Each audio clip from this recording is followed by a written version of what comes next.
is What's Your Medicine? And I'm your host, Dr. Josh Levitt, and I am so grateful to have you here.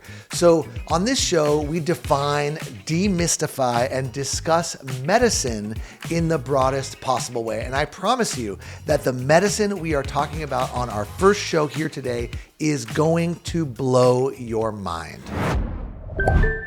We're going to jump right into all of it in just a minute. But before I do, I want to remind you to text the letters POD to 51472 to join the What's Your Medicine community. You'll get early access to new episodes, live Q&As with me. We've got some amazing member giveaways and all sorts of great stuff for you. So text P as in podcast, OD as in dog to 51472 right now to get on that list. What's Your Medicine is brought to you by Up Wellness. Now, for most people, the word medicine means pills from a pharmacy. And sure, they are medicine. But as you are going to hear on today's show, medicine should be much, much more than that. And the good people at Up Wellness, well, they understand that. Of course, as the person who formulated their products, I'm a little bit biased, but the Up Wellness lineup of nutritional and herbal supplements are my first line go-to medicines, and I think that they should be yours too.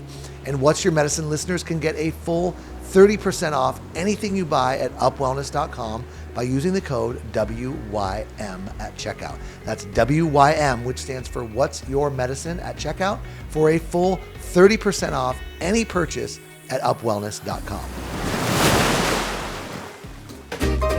My guest today is Paul Turner from Yale University, where the work he does in his lab has made him one of the world's leading experts in, get this, using viruses as medicine. So here's the deal. Most of us think of viruses as a bad thing, and sure, they certainly can be. But Dr. Turner has flipped the script and is pioneering the use of viruses to kill even the most dangerous drug-resistant bacteria. It sounds like science fiction, I know, but it's real, and it is here on this show today. That's my welcome to you, Paul. Hi, Paul. I'm happy to be here. I appreciate it, Josh. It's wonderful to have this opportunity. Let's see how it goes. This is great. I'm looking forward to it. So let's start, I'm going to start with a tangent. And the tangent is about going viral, right? Because going viral, I suppose if any of my episodes on this show are going to go viral, it should be this one. Sure. And I actually looked into this. I did my homework before this. We started using the word going viral in reference to marketing, videos and whatnot about early 2000s. So less than 20 years ago. But you've been going viral a lot longer than that, am I right? Yeah, so I've been studying viruses for roughly 30 years. But the idea of going viral and what can we call it, virotherapy? Yeah. It's always intrigued me. Yeah. I mean, the world's full of problems, health problems, as we know. And the question is, can you use viruses to help tackle them? Right. And that will be the subject that we'll get into. It's remarkable that the term, and the last 3 years, if that's taught us anything, it turns out that in the discussion about going viral, this is a word that gets used in marketing. I'm not talking about biology. I'm talking about, viral marketing and viral internet videos and whatnot. There was a huge upsurge in the use of that term. And then this pandemic comes caused by a coronavirus, of course. And then people started to get a little skittish about saying going viral, right? So the term going viral started to go down. Maybe we need a new term. Maybe we do. Yeah, after a global pandemic, I think that's probably maybe not the best term. So before we get into the use of viruses as medicine, just to sort of frame the conversation, and this is something that's maybe, I know, debated. It's something that's bugged me for a while, but let's just have a quick conversation about viruses in general. And the big question I have for you is whether or not they are alive. And we have a limited amount of time, so we don't need to get into a long discussion about this, but are viruses alive or not? Yeah, I think it's a great question. It's a classic one, and I think the problem is there's many definitions of life. And if you consider life to be able to be, physiologically active and to be something like a cell, then viruses are on the out. They're not alive. They're not. They're not alive if you think metabolism is the thing that constitutes life. But I don't think that way. I think that the ability for biological stuff to have traits move across generations through genetics and to change through time with evolution means that they are living. And therefore, I think viruses are on the in. that they should be considered living because they have those properties. Interesting. Yeah. I've always thought about it kind of like there's like organized cellular structure, that's something that could constitute life, right? Like locomotion, that's a pretty simple one. The ability to reproduce, right? Like, sure. So like, yeah, from that perspective, it seems like obviously it's nuanced, right? There's a question there, whether or not they meet that criteria. And I guess the reason why I'm asking is because in my world, in natural medicine, and I think in medicine, not just in natural medicine, viruses, like we talk about killing viruses a lot, right? Yes. Like, I mean, we talk about it whether we're talking about a coronavirus or we're talking about natural products or drugs, like. And I guess the question that I had is like, how can you kill something that's not alive? Good point. That's true. If you're not going to define them as living, then you shouldn't be able to kill them because they're not alive in the first place. Indeed. Like I might be guilty of that myself. Like if viruses aren't alive, then why did I ever say, that this plant extract or this whatever is, what is, like maybe that's the discussion. Like there's stuff that's antiviral. I think that's pretty well established, right? Like there's plant medicines, there's drugs, there's, all sorts of things that are classified as antiviral. Like what is something, I mean, as a virologist, right, who studies this sort of thing, like what is something that's antiviral? Yeah. So as we've seen during the pandemic, it's actually hard to come up with something that's antiviral. I mean, if we can just go quickly to antibiotics and people know what these are, they're specifically to killing bacterial cells, so you can consume them. And as long as you're not worried about killing the microbes that might be doing you some good, the bacteria, then, they're not going to interfere much with your own cells. Yeah. And antivirals are different.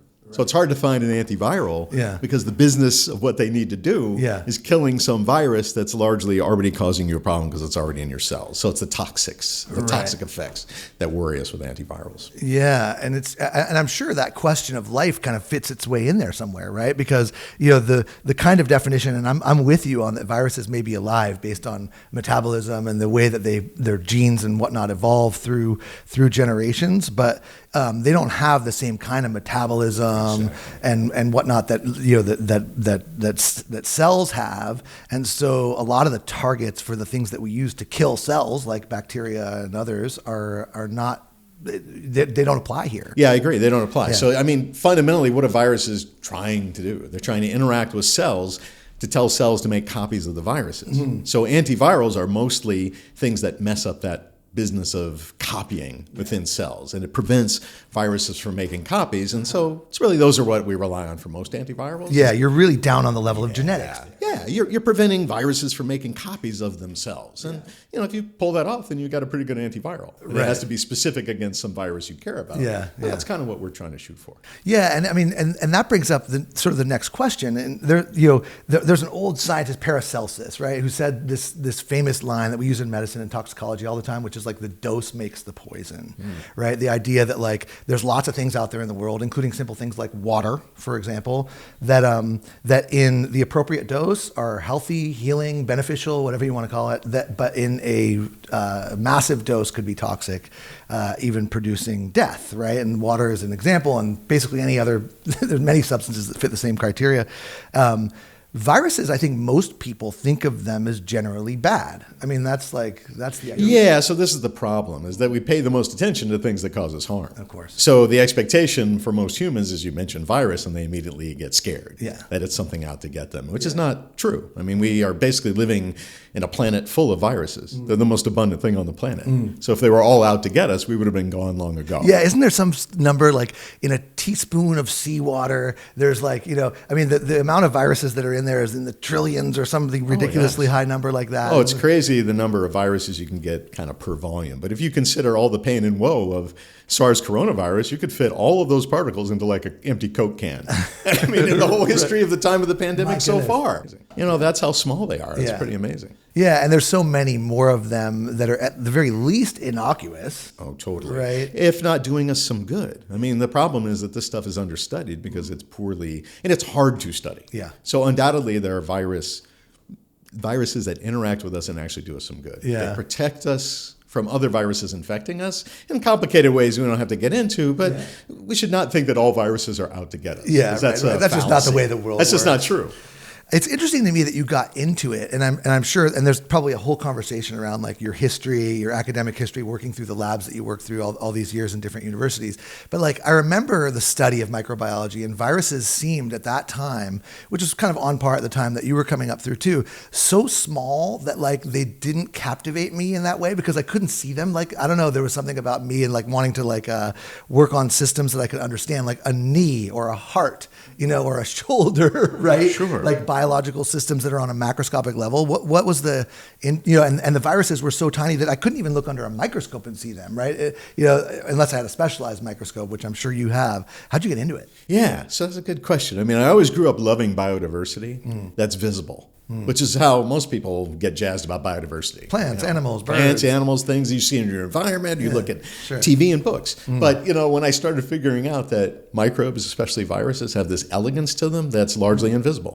I mean, they're submicroscopic. We don't have the tools to see them easily. Yeah. But when you start looking at their, body plans, morphology, it's really elegantly beautiful, tiny, tiny stuff. So I started to surprise myself with how geeked out I was over this kind of invisible biodiversity. That really is the majority of what's on the planet. So if people don't appreciate that, then we're really kind of underselling and underappreciating biodiversity. That's a good point. I mean, maybe I got to get into it now. Like I'm with you on that. The plants, the shape of the leaf, the flowers, their delicateness, the birds, the color of their feathers, all that sort of stuff. And now we're talking about that kind. I mean, that's a good word. I mean, of elegance or beauty. But if I could jump in, many of the things that we appreciate, let's just say in the plant world, there's color patterns in flowers that appreciate us. A lot of times they have stripes and sort of broken color. That's often because they're infected by a virus. And it messes up the color in the plants and in the flower. But, back in the 1600s or so, in the Dutch kind of craze of tulips and special colors in tulips, bulbs that were creating these broken colors, these were the most valuable ones. Yeah. And nobody knew at the time. They were just infected by viruses. It's kind of like trivial. Wow, right. And I'm a huge fan, right, of these plants that we put in our gardens every year, the daffodils and the tulips and all those different hybrid species. And I never really thought about the role that microbes, including viruses, played in the macroscopic biodiversity that we appreciate every day. I think that's what really kind of had me appreciate even more of biodiversity is the interactions that viruses have with their hosts. Yeah. Could be harmful or they could be beneficial, but the point is that they're often controlling these traits that we see all the time, even in ourselves. So we have to really be aware of the virus world around us. When did people figure out that viruses were even a thing? Yeah, so it wasn't that long ago. I mean, it was really in the early 1900s that the information became plentiful enough and infected plants, especially. That's where it started. Yeah, and somewhat also in infected bacteria.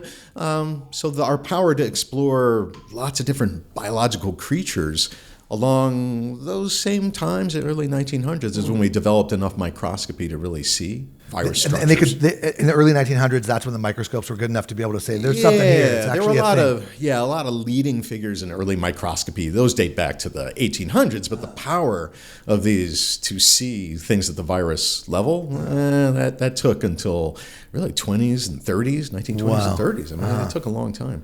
It's interesting to me, you see here next to me this collection, just a small part of my collection of vintage medical bottles. I'm fascinated by the old, right? And maybe not so fascinated by the old, but one thing that intrigues me is the idea, and this happens, I think, is this a uniquely American thing, I think, that we come up with the new and then get rid of the old, right? Like we've seen this in you're a music lover just like me too, right? And music is a great example, right? Like vinyl records turn into 8-track tapes, turn into cassette tapes, turn into CDs, turn into solid state media, right? And with each new generation, it seems to me that now we got 8 tracks, let's get rid of the vinyl. Now we got cassettes, let's get rid of the 8 tracks, and so on. I mean, there's just, I can't even imagine the gold mine that is in dumps, of vinyl and whatever. Now these things are coming back. And I think in medicine, we've done that too, right? There was stuff that worked, stuff that was part of our pharmacopoeia. Then the new thing comes out,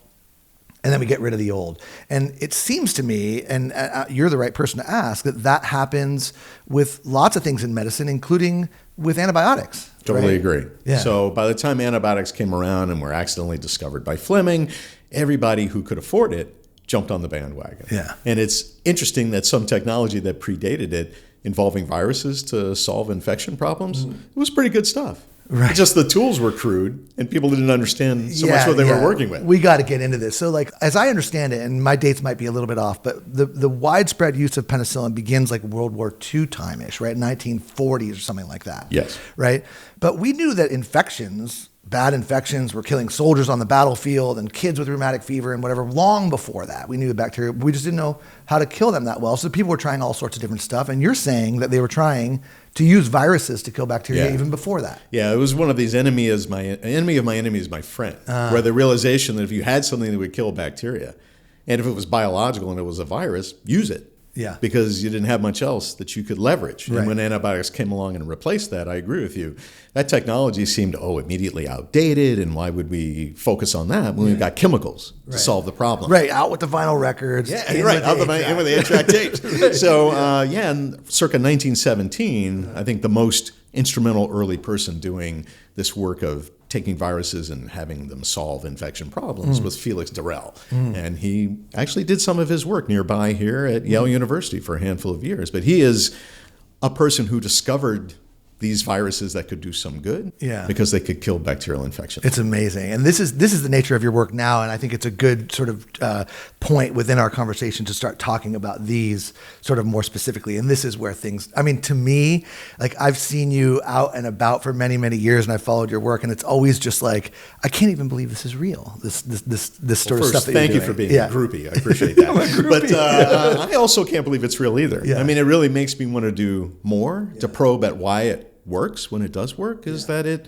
seems a bit like science fiction. Yeah, really. Yeah, it certainly does. So let's get into that. So I think a good place to start this conversation is here in Connecticut at a place, as I did my homework as an interviewer here, called Dodge Pond. Right. Yes. First of all, so where is Dodge Pond, and why is Dodge Pond part of our conversation? Yes. So strangely, Dodge Pond is going to be part of our conversation. It's not far from here. It's to the east of us in Connecticut. It's actually a Superfund site, so you can't really do much recreational stuff there. It's toxic. But it turns out an aquatic ecology lab, some of our counterparts, our colleagues in our building, bring water into our building from Dodge Pond all the time because they're studying the fish there. But the point is we started to include it in the samples where we were exploring to find new viruses that might be able to problem solve for human problems that are hard to solve. And like we said earlier, whether it's Superfund pond water from Dodge Pond or ocean water or whatever, there's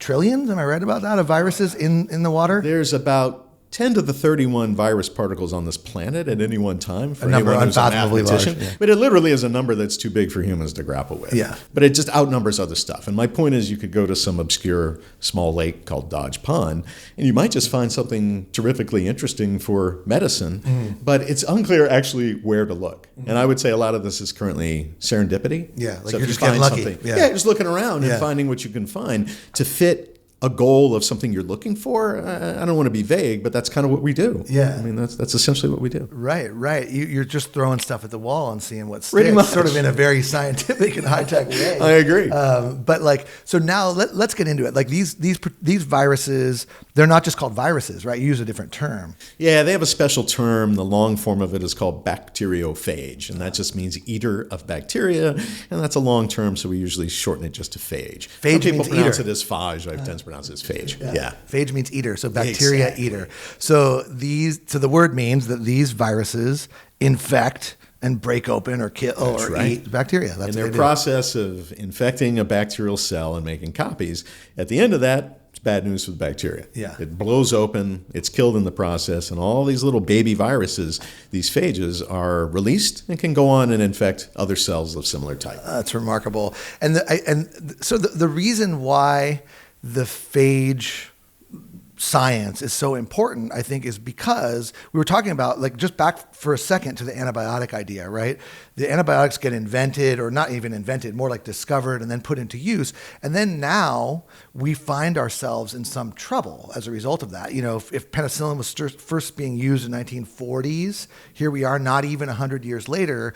And I think most of my listeners, most everybody out there is aware of the problem that antibiotics have created. Let's talk about that for a minute and then jump back into First, let me Dodge Pond. congratulate you on, I think you have an informed group that's listening, really. Exactly. Because I believe the average person does not understand the gravity of the antibiotic resistance problem. And we are just running out of usefulness of antibiotics that have definitely saved countless lives, but they're just not working well at all these days against some bacterial targets. So we need something else, and these phages might be a solution. Yeah, we are in, I mean, I've seen countless cases. I think anybody who's out there in the world of medicine probably loses a little bit of sleep over this, right? People just getting a nick or a wound in their skin, or having a more significant thing because they have a chronic disease, or they're vulnerable in some way, getting infected by an organism that we do not have any drugs to kill. Exactly. Right? Like natural products can maybe fill a little bit of that gap. Garlic's great, things like that. But I think, there's some limits to what we can do with natural products. So,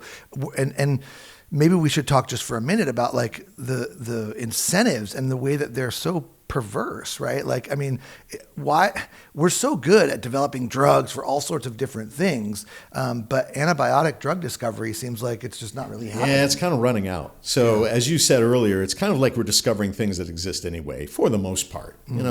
Antibiotics have been on this planet for billions of years. Sure. These bacteria and fungi, et cetera, use them against each other. Yeah. And Fleming happened to discover them. Yeah. So now that we have found them looking in nature, we're kind of running out of new discoveries of antibiotics. So, okay, we synthesize them sometimes, but they're kind of just acting in the same way as existing antibiotics. So if I could go to, Fleming cautioned people during his Nobel Prize speech. And he said that, if we're not careful with this technology and we overuse it, we're going to have a problem because the bacteria are going to resist it.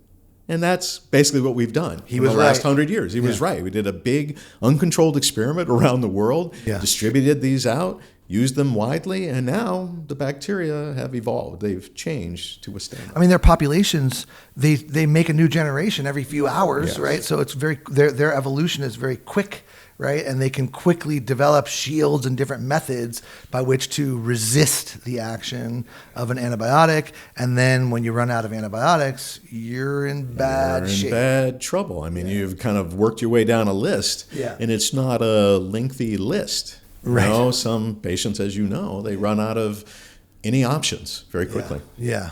Right. It is scary. I mean, one more thing that scares me is that essentially lots of people have vulnerability to infections of some sort, especially bacterial infections. And if you think of the world becoming more populated with these antibiotic-resistant variants, that's a collision course to a problem. Yeah. I mean, you're basically living your life either at home, in your workplace, whatever. You're just living your life. And if the average infection is more resistant to antibiotics, that's going to produce problems for everyone. Yes. But it's especially going to produce problems for people who are vulnerable to these infections. Right. Absolutely. Yeah. They're the most danger of all. I mean, imagine anybody out there just having a run-of-the-mill infection that you would take antibiotics for. Maybe a urinary tract infection, conjunctivitis in your eye, strep throat, a skin infection on your skin where you put a topical antibiotic on there underneath the Band-Aid. But just imagine that like it just didn't work. Right? Like it just kept getting worse. And then you tried the next one and that didn't work either. And then you tried another one and that didn't work either. And then the doctor was like, we don't have any more left. And unfortunately, this is kind of like a reminder that there was a pre-antibiotic era where all this stuff happened all the time. Yeah. And I think in typical human style, we've grown to be enamored of our modern technology, and people just literally do not think about that era because they've never lived through it. Yeah. And they have too many, older relatives who are not around anymore. They haven't lived through it either. Sure. So this is really possible that we go back to a pre-antibiotic era. And we're gonna talk about phages. I promise. We're gonna dive into Dodge Pond. Toxic or not. But, toxic or not, we're going in. I think you bring up a point that I can't help but emphasize, which is that in that pre-antibiotic era, like there's a couple of things that were really, really important, which is like, I think I don't know if you would agree with me, but I think the human immune system is like the best antibiotic that was ever invented, right? Like, our immune system is amazing at disposing of, identifying, inactivating and disposing of these organisms really, really well, but it needs good nutrition. It needs a good lifestyle. It needs a non-toxic environment. environment, so I think like, if we start running out of drugs, right, and revert back to like a pre-antibiotic era, we're going to need to learn how to take care of ourselves and not keep relying on like the next pipeline of the fancy new therapeutic. Yes. Right? I think there are many ways we could take better care of ourselves. Yeah. And we've become a little, I don't know, dare I say, overly reliant on some of these technologies to do the job for us. But we need to be cognizant of the fact that we have to take care of ourselves. For sure. I mean, doctors deserve all the love and adoration, right? But like, it's like, your health is your responsibility, right? And then when things go sideways, it's great to have doctors that can do surgery on you, that can give you medications and whatnot. But maybe these sort of scary things are a, inspiration or motivation for people to take better care of themselves. Yeah, but maybe if I could riff on that a little bit. And essentially, look, phages, they are biologicals. I mean, so chemistry is chemistry, and we've relied on antibiotics. Sure. But what I said a moment ago is that we have synthesized antibiotics as well, and they are failing also. So my point is, there's been a tendency for humans to be inspired by lots of things in the biological world, and I always tell people that's why submarines look the way they do. Yeah. They look like a shark or an orca or something that has inspired us to design them that way. Yeah. So essentially, if you have something that naturally kills bacteria, and you expect that it has lived alongside, if you consider them living, lived alongside bacteria for billions of years. They're kind of good at doing this, so why not tap into them and see if they can work for us? And to me, that's kind of, we're taking good care of the biology by knowing it and applying it to solve a problem. Yeah, exactly. So you just kind of like, we took a little detour on the path towards Dodge Pond, and now we're heading back towards the pond, which is great. And so that's because that's where we want to be. That's the substance of our conversation. So this pond water comes into the lab, right? And you go looking. Yep. Right? So imagine what are you looking for? Right. Yeah. What are we looking for? Yeah. So we're sitting down at the lab bench and we're looking at maybe these aquatic samples coming from Dodge Pond. Yeah. What we're looking for is whether they have some viruses that are entirely new to science, and whether those viruses that are phages can kill some bacteria that we're challenging them to kill in the laboratory, that other phages known to science cannot do that job. So we're trying to find the early stages of evidence for a new biological drug. Yeah. And that's what we did with these samples from Dodge Pond. And we found some amazingly useful ones in terms of their properties. Yeah, so let's get into it. So was there a bacterial type, a bacterial species that you were after? Yes. That you're looking for a virus that kills a bacteria. Which bacteria? So the bacteria that we were focused on were Pseudomonas aeruginosa, which may mean a whole lot of nothing to your listening audience. But know this, they are very plentiful. They're in everybody's home, and they are in your garden. If you have a garden outside your home, they're in recreational fresh water, like a pond, if you could swim in it. So they're just around. And the problem is they're becoming increasingly antibiotic resistant. Yeah. So we wanted to see, could we find phages that are good at killing antibiotic resistant forms of these Pseudomonas aeruginosa bacteria, which also wind up in the lungs of cystic fibrosis patients. Other people we're going to talk about. So it may not be familiar to everybody, Pseudomonas aeruginosa. It's familiar to me, which is not surprising because I see patients. I've seen patients my whole life, and a lot of them will get infections with Pseudomonas. Some of them, will be a skin infection because they went in a pond or a hot tub that wasn't well cared for or something like that. And then others can be much, much more serious than that.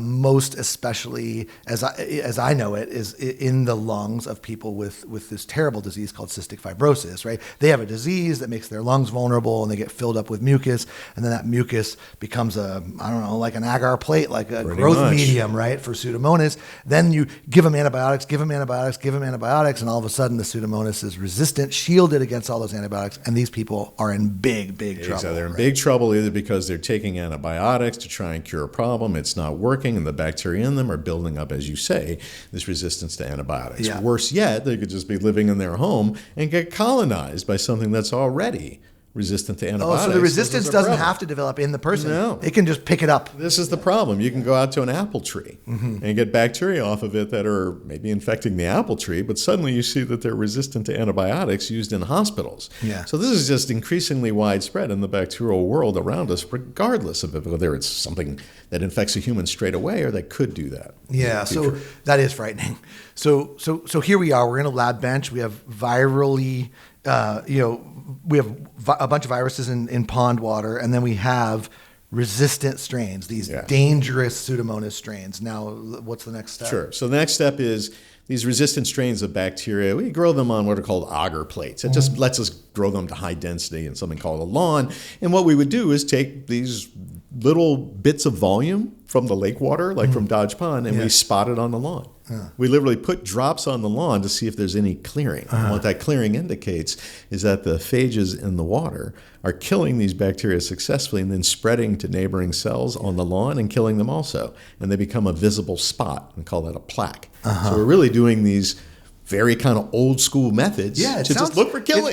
In microbiology class, I remember we took agar plates and grew different bugs on them, and we put different stuff. We put like either discs soaked in antibiotics and watched how like the circle of inhibition, zone of clearing. Yeah, exactly. And then we would use garlic and ginger and natural products to see. And garlic actually, it turns out, works very well. There's a bunch of good plant antimicrobials. But now you're talking about using a virus for that. So you're inoculating that plate, putting it on the lawn, so to speak, and then you start noticing like, whoa, this pond water is like killing this impossible to kill Pseudomonas. Yeah. Right. And then we would take that material and put it through a filter so that we know we remove anything other than virus size. And then we start to really do our work as microbiologists of figuring out, what is this thing? Is it new to science? And kind of learn something about its genetics, et cetera. So we do what's called characterization. We would want to know a lot about these obscure phages coming from some weird lake in Connecticut and get some confidence that we really know something about them before we'd ever think of deploying them in a person to try and solve a problem. Right. So I guess kind of a corollary question here is like, how does the Pseudomonas, and maybe there's different ways, but how does the Pseudomonas avoid being killed by the antibiotics? Like, how does it figure that out? I mean, it's not really thinking, but like it evolves, I suppose. And it's kind of what you said earlier about bacteria have what are called fast generation times. Anytime something in biology makes a copy of itself, there's a possibility for a mutation. And that just means that it's going to be a variant that's different than what started with.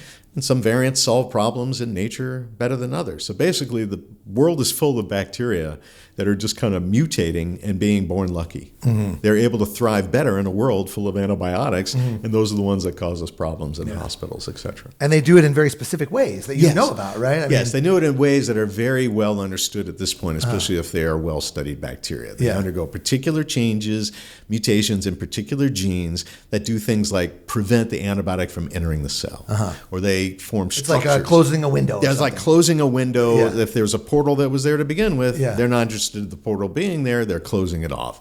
Or they'll start to assemble together and kind of extrude stuff from the cell that makes it a big, sticky, goopy mess that antibiotics can't penetrate. That's called a biofilm. So that's a big problem in a lot of infected people, is that they have chronic biofilm infections.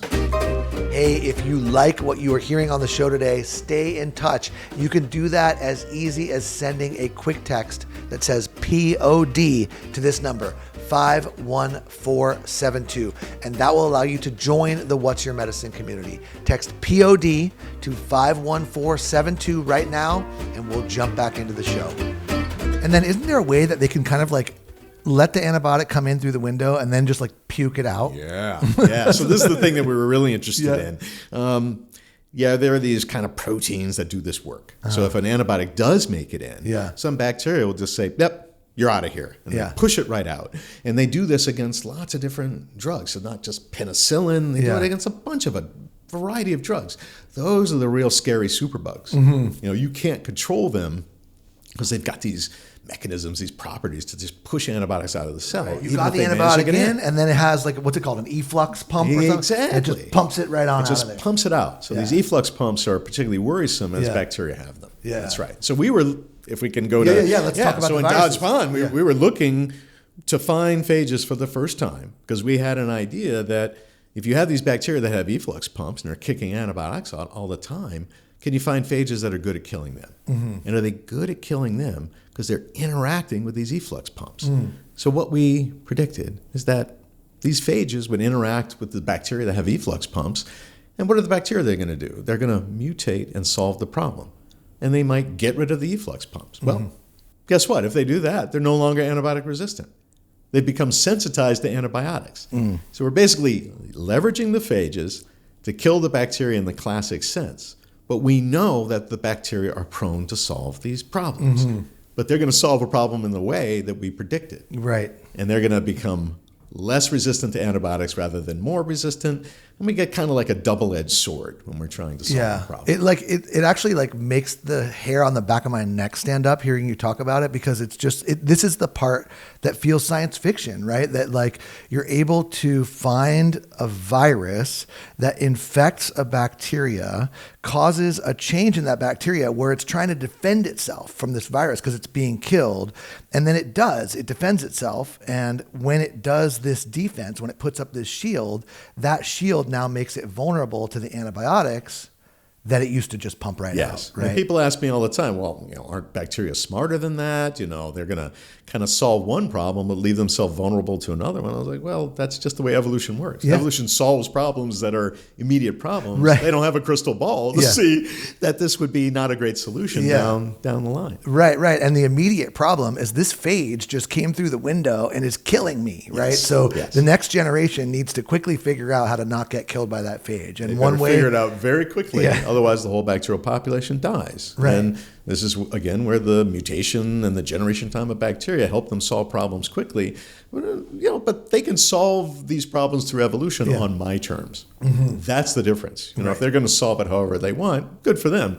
I'm not going to take that. Right. I'm trying to develop phage therapy to do it in a particular way. Right. So now you just used the words, I think, for the first time in our conversation, phage therapy, right? So you found in Dodge Pond this virus that causes this change in Pseudomonas populations such that they become vulnerable again, right? Yes. Like these organisms that are killing lots of people every year and making them terribly, terribly sick. And you found a virus that causes a evolutionary change in this particular bacteria, making it more sensitive to antibiotics. So that to me starts to speak to, and we can talk about this now, like, all right, there's people out there that need this. I mean, this virus is kind of scary. Like, I don't know if I'd want to be infected with a virus from a pond, but I also, if I was in the situation that some of these people are in, it's dire. And so it's a This is what surprised me the most. So I'm not a physician, I'm a basic researcher, and I start to stumble into these observations. Yeah. And I strike up conversations with my colleagues at Yale who are physicians and see these patients all the time. Yeah. And they quickly convince me, you know what? I've got some volunteers for you. I'm sure these individuals would welcome some good news because the doctors don't have anything to tell them. They got nothing to tell them. Yeah. So those were our first cases, were people who had these unsolvable infection problems. Yeah. And we had some enlightened physician colleagues willing to talk with their patients about the possibilities, very low risk. Yeah. I think historically we could talk about that. Phage therapy tends to pose very low risks. Mm-hmm. How effective it is really the golden question. Right. Can you make it very effective in people? Right. Yeah. Yeah. So let's get into it, because I think these stories really kind of like humanize this situation. Right now we're talking about something that feels science-y, right? Like it's happening in a lab, and genetics and viruses and efflux pumps and stuff. But like what this show is about is like, it's about medicine in all of its forms, right? And here we're talking about using viruses as medicine, not in a laboratory and in an agar plate on the lawn, so to speak, but in a real human. And I think that's where my interest really gets piqued. And so let's start with that very first patient. Sure. I mean, here we are. We've got this virus. We think it's a good thing, right? It's gonna help this Pseudomonas problem. Right. So we predicted that this kind of virus we could discover would help solve the Pseudomonas problem. We start talking with the head of surgery at Yale, and he tells us, oh, that's a pretty amazing idea. And I have a man who I've been trying to treat who had an aortic arch replacement. So a portion of his heart was swapped out through surgery. Yeah, usually there's a big bulging aneurysm or something, and they replace it with like a liner, right? Like a Teflon version. And the problem is Teflon, bacteria kind of like Teflon. Yeah. That's what we've learned. So it's good for surgery, but they'll say, oh, well, that's a nice thing for me to stick to and grow on and cause a chronic problem. It's like having an agar plate in your chest. Kind of attractive to bacteria. So by the time this man's surgeon figured out that this man's name was Ali, had this problem, is because they kind of opened him up to explore it, and by then they figured out his sternum had already eroded away. Oh my goodness! So he had such a raging infection that it literally was starting to be shocking that this man was alive. He had been working a lot of his life as an ophthalmologist in New Haven, but those times were in the past because he kept struggling with this disease of the infection problem that couldn't be solved with antibiotics. They solved the aorta problem, whatever he needed that surgery for, and now this new prosthetic aorta that he had just had which I would contend pseudomonas is growing like all the over. good and bad news of surgeries that are increasingly prevalent. Yeah. Put foreign stuff into the human body to solve a problem, but if that meets this antibiotic resistance issue in bacteria, you got a big collision course issue there. Right, Because right. suddenly you've got more and more infections caused. So here's this guy who's got his sternum, which is the main breastbone here, being eaten away by an infection. Yes. Basically that no antibiotics can kill. No it. antibiotics can cure, and it was not ethical to have him go through the surgery again. He was too elderly and infirmed, in the opinion of his surgeon, to be put through that again, because likely he would not survive the surgery. So literally they had no options. And we were just talking with people. I mean, I have to emphasize, this was not a planned discussion with the head of surgery. Yeah. We were just kind of wandering around Yale campus at like we lunch. do, talking to people. And You were like at the food trucks. And pretty much, yeah. I mean, it was just a spontaneous conversation. Yeah. And we quickly figured out something that was not known to me, is that if you find a possible experimental solution, it is possible to go to the U.S. Food and Drug Administration with a plea to say, look, this is an emergency. Should we maybe try this experimentally on somebody who deserves this attention? Long story short, that's what happened. So we got the approval to do this, and the surgeon was in the room. Can we talk a little about the Yeah, administered? absolutely. Let's do it. Yeah. So the really interesting thing is we knew exactly where the infection was, right? So you can see it in a X-ray, et cetera. But what we wanted to do was take a syringe and take the phage and deploy it or push it, right at the site of where the infection was happening. And when they tried to do this, they reached scar tissue, and they couldn't go through. Just too thick they and couldn't get through fibrous this to get the man's needle chest into. wall. Yeah. So they took advantage of a kind of a gruesome feature of his infection. It was such a raging infection, it had broken through the chest wall and it was oozing out. It's called a fistula. Yeah, right. Yeah, right. So they it burrowed a hole through the infection, and was draining through a hole in his chest. Correct. So imagine this man, he's in the operating room, he's laying on his back, and this fistula is like suddenly wait a minute, we can't reach the infection. Let's try taking this syringe and putting it into the entry of where the fistula is oozing out. Wow. And they deployed the phage that way, traveled to the site of the infection. Yeah, it was a burrow right down to it. It was a direct route. Yeah. And that allowed the phage to reach the infection. They delivered a useless antibiotic, right? This man was resistant. His infection was resistant to this antibiotic, but we were predicting that the leftover bacteria would be changed to be sensitive to the antibiotic, so we therefore deployed it at the same time. And I wouldn't be talking about it had it not worked. Yeah. It worked in one dose. It cleared his infection. It's unbelievable. He literally, I have to say, it did save his life because he was going to succumb to this eventually. Yeah. And he went back to work. So he had high quality of life as an ophthalmologist in New Haven, whereas literally the man was sitting around kind of waiting to die. Right. So this is kind of the extent of the awfulness of the infection problems that we've been trying to solve. Not all of them are aortic arch replacements. We've been doing others that we could talk about. But in the end, what shocked me is that this anecdote that I just went through, this is for every patient a very personal story of what they're going through and how they've reached an end to their list of options. Yeah. So this is literally what you call personalized medicine. Right. That's where we go, right? It seems like, and it's, to be fair, you're not injecting pond water into this fistula, right? Yes, I should say that. You're injecting a purified version of this phage, which has been, modified, in ways that are beyond the scope of our discussion. Yes. And then mixed with probably some saline or something like that, right? With an antibiotic. And it's amazing. His case seems like a fairly unusual one. I think the more common and that I've seen in my practice, that I've known people in my own life, is cystic fibrosis, this lung disease. How do you? So those people have lungs that basically are like agar plates, also, right? They're just very attractive to bacterial infections. Yeah. And they live their lives on a daily basis, but they have a heavy drug regimen to try and protect vulnerable parts of their body, especially their lungs. They have to take breath, right? They have to live their life. Yeah. So as these superbugs increasingly show up in the lungs of cystic fibrosis patients, they need help aside from antibiotics, which technically are not working. So this is the patient community we've worked with the most. And we've used technology I think is highly cool and a little science fiction-y. They inhale our phages. They inhale it. They inhale them. So they don't have a syringe administered or directly in their bloodstream through IV or something. Instead, they use an apparatus called a nebulizer, which is like what asthma people use. Like a little inhaler machine. A little machine that people often take to administer drugs to the lungs. It's kind of like you add a little phage to that, and it delivers to the site of the infection, and you rely on the fact that these phages are hitting bacteria, making copies of themselves, and spreading in the 3 dimension of the lung. Amazing. And it works.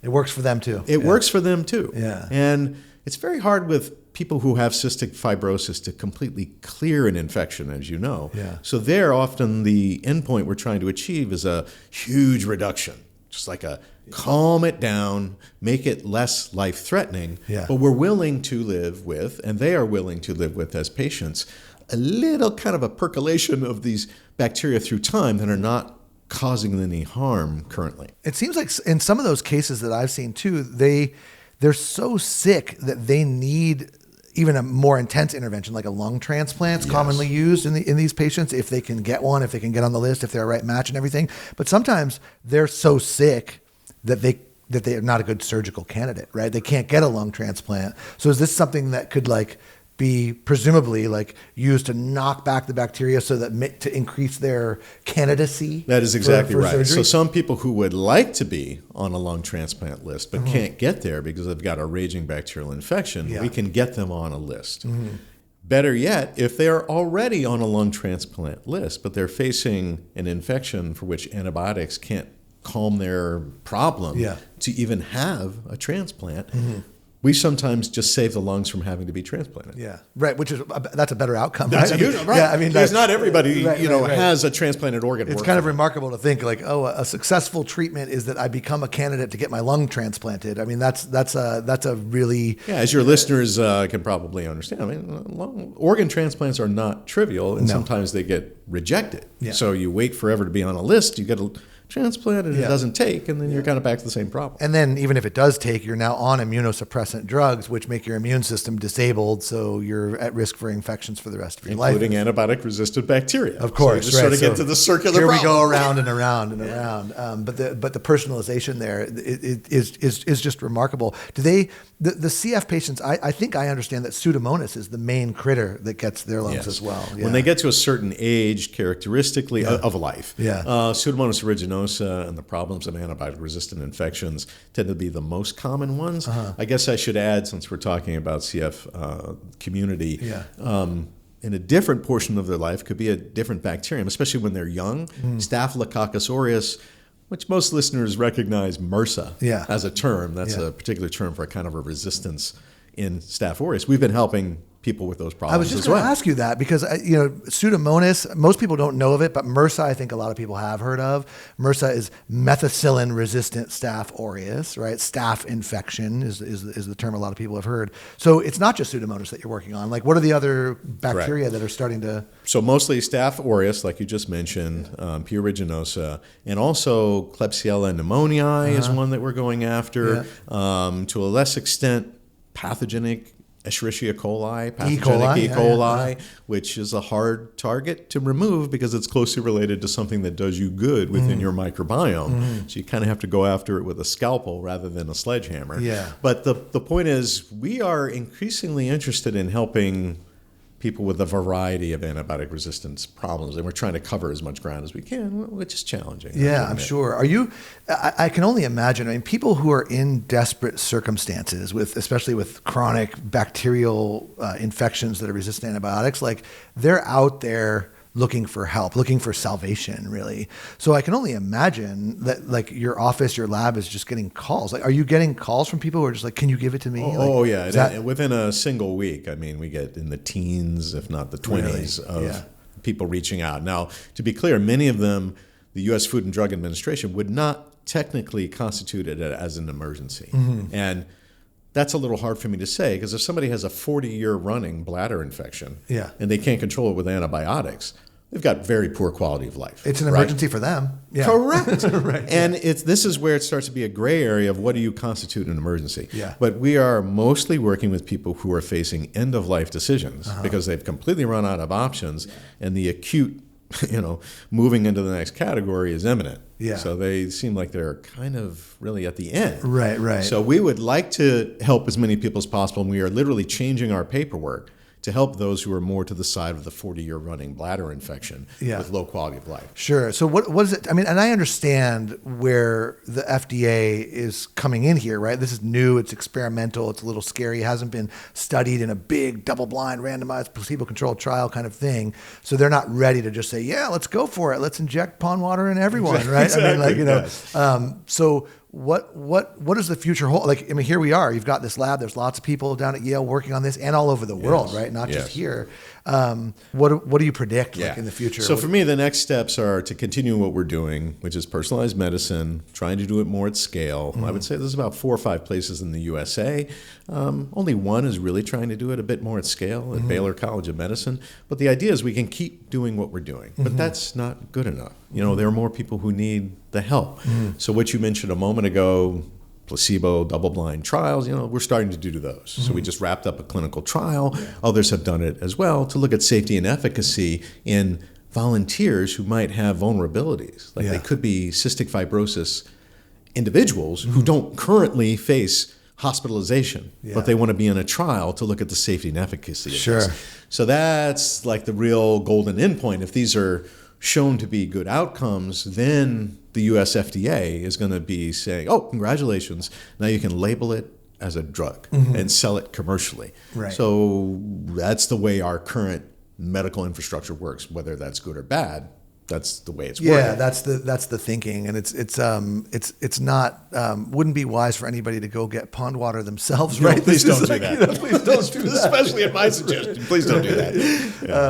This is very, very sophisticated, and the future looks really. I mean, it's interesting. We covered a lot of ground, and I so appreciate how articulate you are about it, and how you made an exceedingly complex subject, I think, feel very digestible. Oh, thank you. And it's going to be fascinating to see. I mean, and I really like how, I appreciate this conversation. We had parts in there that are kind of ominous, right? Like, it's a little scary. It is a little scary. I'm by the way, not into fear mongering. I don't think you are either, but like, there is reason to be a little bit up at night, so to speak, about this concerns about the antibiotic resistant strains. We're using so many antibiotics, both, and this, a point that I think it deserves to be made here is it's not just people who are taking antibiotics for a respiratory infection they didn't need. I think most of the antibiotics are being used on livestock. Exactly. They're all over. We're just using them. We wipe our surfaces with them. Like, we're antibiotic crazy. We are. We have become, and I think that's gotten us into trouble. And that's a little dark and a little bit scary. And so, but as me I'm an optimist, I think generally speaking, that it's nice to be able to see that, like, wow, like, science, technology, and even the natural world, right? Whether it's, in this case, viruses, there's solutions out there. It's amazing that you're doing this work. Thank you. I mean, I'm very into bio-inspired solutions. I think it traces back to my interest in biodiversity. If kind of problem solving has happened in the natural world, why not capitalize on it? I think that's a completely legit thing to shoot for. But if I could just for a moment say something about the antibiotic resistance crisis, I agree. If there's something that keeps me awake at night, it is that. And for the average household and the person you stop on the street to appreciate it as a problem, I can understand why we're not quite there yet. And I always kind of create this analogy with cancer. You don't have to tell people cancer is a bad thing. They see it in movies, they experience it themselves, et cetera, so they know in the average household around the world, cancer is a very bad thing. This is what we are approaching with antibiotic resistance. And the unfortunate thing is that most people don't know it yet. And when it happens, that it's hitting the average household, it's kind of late in the game. So we're trying to get this technology developed and look at alternatives way ahead. Well, I overstated that. I'll just say ahead of when it's going to hit the average household. Right. And I think some of us, myself included, can appreciate the gravity of this because I've seen it. I've seen people who, one fairly recent example of a woman who got a small little abrasion on her leg. I think she bumped into the bumper of her car or something. It was like not even a big deal, a little scrape on her leg. I don't even think it deserved a Band-Aid. And then the next day it didn't look so good. And then the next day it looked even worse. And She thankfully didn't lose her leg, but the only reason why she didn't was because they deployed a rapid sort of surgical trauma team and debrided this thing and like had to open up her leg and really carve out a big chunk of it to get, because this antibiotic resistant strain was just spreading through her leg like wildfire. And it was scary, and it happened super, super fast. And this was an otherwise healthy person who, maybe had a little bit of some minor health issues, but nothing, she was generally a healthy person who got a scrape, not from anything scary or weird or in a hospital or something, just, that is a wonderful example, because I think the audience can understand how that could happen anywhere in the world. Yeah. And the question is, are you going to even have a team of medical professionals who could help solve that problem? Yeah. Or are you going to be an under-resourced community where that stuff is just not there? Right. So that's how you can explain amputations and death in a lot of people with an increasing likelihood as we move forward. And so that part's frightening, and that is the price I think that we're paying for the injudicious, right? The maybe irresponsible use of antibiotics. I get it that we were like, got excited about these things and they seem like a panacea, like so many of these new things do, and then we realize, ooh, this isn't as perfect as we thought. I agree. I mean, we're always thinking we're more enlightened than we are. Yeah. And I think, to me, developing this new technology is awesome, but I never want to lose sight of the basic research. You kind of have to understand things in great detail to really develop them as to their best potential. So I think we have to be very careful. We've made some missteps with antibiotics. We've way overused them, and we've created a problem. I don't foresee that same problem if you use phages around the world. Mm-hmm. They're too specific to their targets. Yeah. I don't want to get into some kind of deep jargony stuff there. But I think that it is promising. Phage therapy is promising. I'm also an optimist. Mm-hmm. I also don't think it's a panacea. Yeah. It's going to have to be nuanced and used in some cases well. Yeah. In other cases, it may be inappropriate. Yeah. So I don't like to overpromise with the technology, but I think it's got an amazing potential. Yeah. And the more we know about it, it's safe and pretty effective. Right. So it seems to me that it fits right in. I mean, I always think of what I call a hierarchy of therapeutics, right? It's sort of a foundational naturopathic principle that, like, when people are looking for a solution to a medical problem or a health kind of problem, you start at the basics, which is like your own diet, your lifestyle, your stress management, your sleep, all these kinds of things. And then you kind of move on up the ladder. And I think, and that's kind of the premise of this, not just this conversation, but this show in general, is that that everything on that ladder is medicine, right? Yes. Like, and it should probably be used in a fairly methodical or hierarchical kind of way, appropriate for whatever the problem is. And I would I don't know where you would put it, but to me, especially given the tech and the research that's involved in it, I would put phage therapy pretty high up there, right? It's a high rung therapy, but man, it's really nice to have a high rung when you have a problem that's really up high. I agree, and you're the expert, but I consider it more to the side of naturopathic. I mean, what we definitely underestimate is, you're walking around with lots of phages in your body. Yeah. And the question is, how much good are they doing you in association with the other stuff in your microbiome? Sure. That stuff is way, way understudied. Yeah.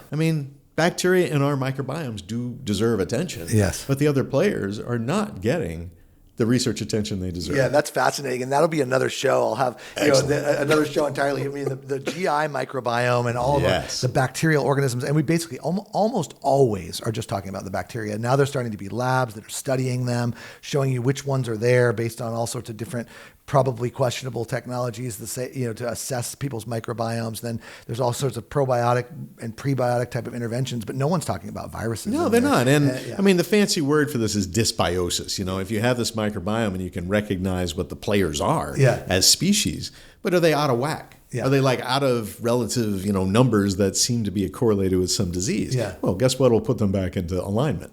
Phages. Yeah. If you find the phages against the specific ones that are too prevalent, you knock them down, and you get out of the dysbiosis back to the kind of what we think is a good set stage. Yeah. For the human gut microbiome. What you just made me think of, and I think it's a good way to kind of wind up our conversation, is that you're right, dysbiosis. This is this out of whack of our microbiome, and so much of, at least the research that I'm aware of, is that dysbiosis, as we're describing, is a big cause of a lot of medical problems, right? Like not just GI problems, but problems everywhere: immunologic problems, psychiatric problems, skin problems, neurological. Right. Amazing. So the gut brain, the gut everything, right? It influences. And one of the big, simply stated ways to describe this problem is a lack of diversity, right? We're seeing like increasing like narrow populations, right? Like the GI microbiome, much like our planet, is supposed to be diverse, all these different species, almost like a rainforest with trees and bushes and plants and flowers and all this different stuff. And as we use too many antibiotics and maybe have all kinds of dietary issues and other kinds of problems and toxins in our world, we see declining biodiversity. And here we are talking about using viruses to bring some of that diversity. I mean, in back. ecology, we're talking about how do you keep a tropical forest or something else healthy? It's often how many community members does it have? Yeah. And it just kind of gets a resiliency to it and a stability. Yeah. For sure, with the human microbiome, this is Yeah. what's emerging, is that when it's out of whack, it needs to be more kind of speciose. It needs to have more members of the community Yep. to bring it back into alignment. Yeah. So I'm really excited for the future. Yeah, totally. Shout out for diversity, right? Yeah, in all kinds of absolutely. ways. I Another love it. form of diversity. That's a Indeed, good one. Indeed, Absolutely. Yeah, diversity is medicine, right? Exactly. We'll have another episode about that. Love it. Oh, Paul. Well, this is a treat. I learned a ton. I hope that all Thank of you. my listeners out there learned a ton, and I hope that you got that same little tickle on the back of your neck that I did in this conversation. This is remarkable stuff. Kudos to a job well done. It's amazing work, and big props to you for doing I greatly appreciate the opportunity, and thanks everybody for listening. it. Yeah, this was a big treat. I hope that you enjoyed today's episode. You can find the link to Dr. Turner's lab in the show notes. And if you found it even as close to as fascinating as I did, please give us a like and a review. Those reviews really, really help. And also, if you want to get early access to new episodes, giveaways, and more, sign up to my free What's Your Medicine podcast club. All you have to do that is text POD to 51472 or head on over to upwellness.com/podcast to sign up now. And if you want to stay in touch in between episodes, follow me on social at Dr. Josh Levitt.